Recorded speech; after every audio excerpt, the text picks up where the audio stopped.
Europe 1 Soir Week-end. 19h, 21h. Guillaume Lariche. 19h47, Véronique Jacquier avec moi, journaliste politique à CNews. Adrien Matou également, directeur adjoint de la rédaction de Marianne, présent dans ce studio. François Bayrou va sûrement répéter à haute voix ce week-end chez lui, le Premier ministre qui va dévoiler mardi ses propositions pour le prochain budget de la France. Véronique Jacquier, c'est un exercice à haut risque, on le disait, certainement, mais il y a aussi la perspective d'un gel budgétaire, d'une année blanche qui tient la corde, un gel de toutes les prestations sociales, chômage et pensions de retraite inclus, qui dégagerait environ 5 milliards d'euros d'économies pour l'État. Oui, tout à fait. Alors, la dernière fois qu'il y avait eu un gel du barème de l'impôt, c'était en 2012. Pour les 20 millions de personnes imposables, ça avait fait 80 euros d'augmentation. Mais ça avait fait mécaniquement entrer dans la grande famille des personnes imposables, bon nombre de personnes qui n'y étaient pas jusqu'à présent. Il y a un effet mécanique. Donc là, c'est évident que vous allez vous retrouver en 2026 avec des personnes qui vont se retrouver de nouveau imposables et ceux qui le sont déjà, qui vont avoir sans doute une moyenne d'augmentation d'impôt de 100 euros. Bon, je suis pas Madame Irma, mais on peut dire que ça va tourner autour de cela. Il va y avoir aussi 400 millions d'euros d'économies normalement sur les minima sociaux, dont le RSA, 400 millions d'euros sur les prestations familiales et 200 millions d'euros sur les aides au logement. Alors moi, je trouve que ce sont des mesurettes. Il faut trouver 40 milliards. Il y a des tabous, comme l'a dit Adrien, qui est en face de moi. Il y a des tabous, il y a des choses auxquelles on ne veut pas toucher. Mais moi, je me mets à la place de tous les Français. On dit aussi, alors bien entendu, il va y avoir un impact pour les pensions de retraite. Gel aussi des prestations sociales. Donc en fait, tout le monde va y passer. On demande à tout le monde de faire un petit effort. Mais pendant ce temps-là, surtout aux retraités quand même. Parce que voilà. Sur les 350 milliards de pensions versées au total, cela permettrait de faire plus de 3 milliards d'économies. Donc c'est surtout le Premier ministre qui s'expose à une fronde des retraités.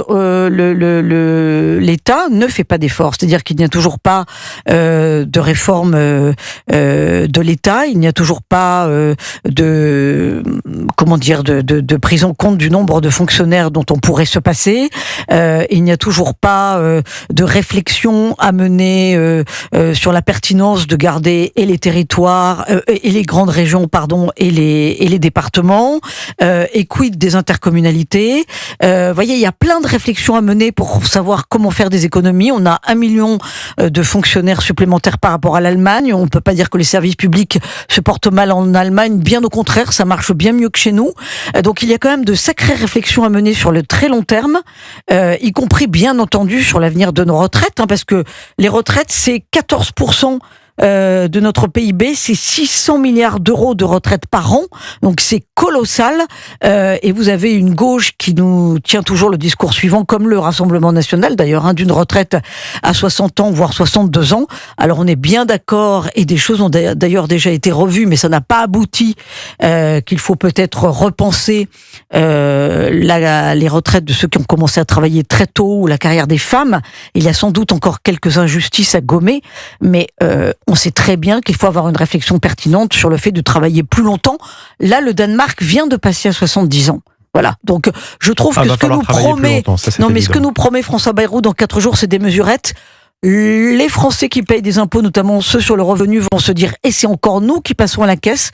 Vous savez que sur les réseaux sociaux, il y a un hashtag qui est en train de monter, c'est Nicolas qui paye. C'est-à-dire toute la classe moyenne et toute la classe moyenne supérieure qui en a ras-le-bol, en gros, de se faire pigeonner. En tout cas, Laurent Wauquiez, lui, a tenu mercredi un point presse au Palais Bourbon. Les LR qui sont donc sur une autre position pour le président du groupe Les Républicains. Les hypothèses évoquées par les ministres de Bercy dans la presse pour parler d'année blanche et selon lui un terme pudique pour dire année rouge fiscale. Adrien Matou, Laurent Wauquiez plaide-t-il pour 100% d'économie et 0% de hausse d'impôts? Est-ce que c'est la bonne méthode selon vous? Ah non, pas du tout. Laurent Wauquiez, pour moi, alors c'est l'exemple de cette droite qui est faussement libérale pour le coup. Parce que Laurent Wauquiez, en gros, sa stratégie, c'est qu'il faut faire uniquement des économies sur les dépenses de l'État, et ça c'est évident qu'il faut en faire. Véronique en a parlé, il y a pas mal de pistes envisageables.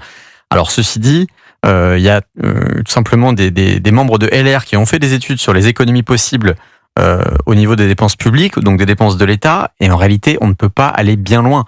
C'est-à-dire que, si vous voulez, les dépenses publiques, c'est quoi? C'est la sécurité sociale, donc les retraites, le chômage, l'assurance maladie, et les services publics. Or, les services publics, leur part dans le PIB, elle est stable depuis 40 ans. Elle n'évolue pas, elle ne monte pas, elle ne baisse pas.